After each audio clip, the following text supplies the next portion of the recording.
ये कहानी जब की है जब मैं अपने गांव जा रहा था। मेरे परिवार वाले काफी खुश थे कि इतने दिनों बाद गांव जा रहे हैं। हमने हाईवे पूरा पार कर दिया था।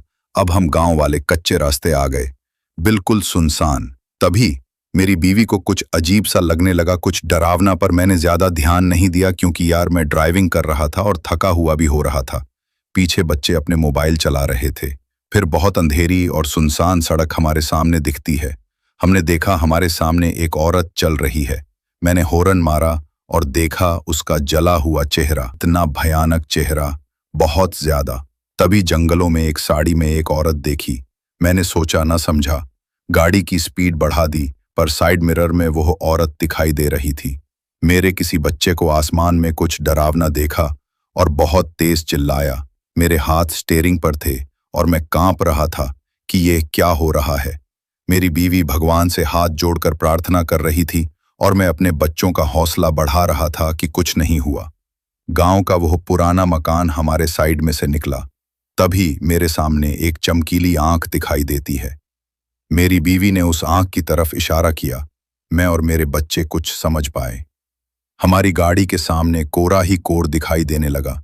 मेरा एक छोटा बेटा, वह बहुत तेज चिल्लाया। ऐसा लगा उसने कुछ दिखा हो। मैंने गाड़ी को यू टर्न मारा, लेकिन वो गाड़ी के सामने खड़ी थी, बहुत ही डरावनी।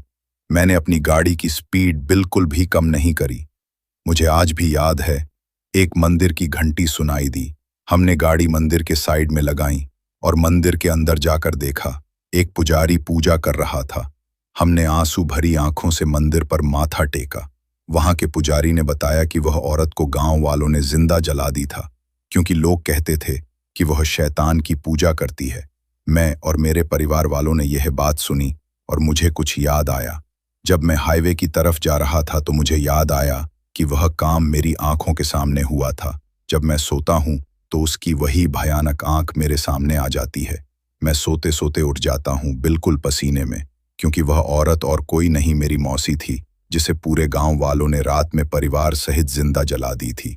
वह कहानी आज भी बहुत चर्चा में है। उनकी फैमिली बड़ी खुश रहती थी। उनके ससुर भी हमसे कभी कभी मिलने आते थे। कुछ गांव के लोगों ने अफवाह फैला दी कि यह औरत शैतान की पूजा करती है। जो हमारे मौसा थे, वह एक ट्रक ड्राइवर थे। जब उन्होंने यह बात सुनी कि उनकी बीवी और उनकी बहन को जिंदा जला दिया, तो यह सदमा वह बर्दाश्त नहीं कर पाए। रात के अंधेरे में उनके ट्रक का एक्सीडेंट हो गया, बहुत तगड़ा। फिर गांव में किसी पुजारी से गांव में यज्ञ करवाया गया, लेकिन उस औरत की आत्मा वहीं पर भटक गई। एक खाली खेत में कुछ लोगों ने पहली बार घूमते हुए देखी। कुछ लोगों के कान में बोलती हैं कि तुमने मेरा हाथ जलाया था ना। मैं आज भी उस दिन को नहीं भूल पाया जो मैं भूला।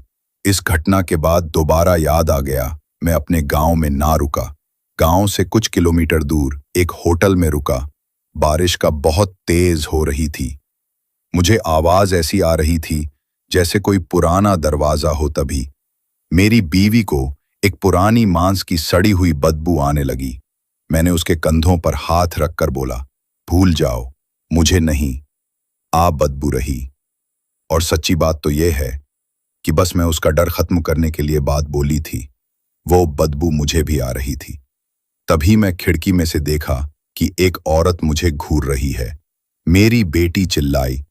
अपने आप ही वो एक औरत का चेहरा बनाने लगी।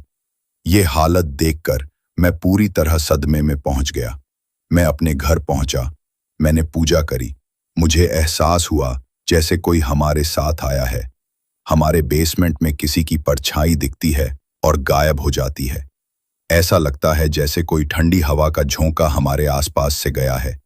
सुबह उठते हैं तो बाथरूम में लिखा आता है कि मैं अभी भी यही हूं। जब भी मैं फैमिली टूर पर जाता हूं तो मन में वही डर लगा रहता है, कहीं कोई हादसा ना हो। अगर आपको मेरी कहानी झूठ लग रही है तो एक बार मेरे गांव आना। गांव का नाम है कुलधारा। वो आपका इंतजार कर रही होगी।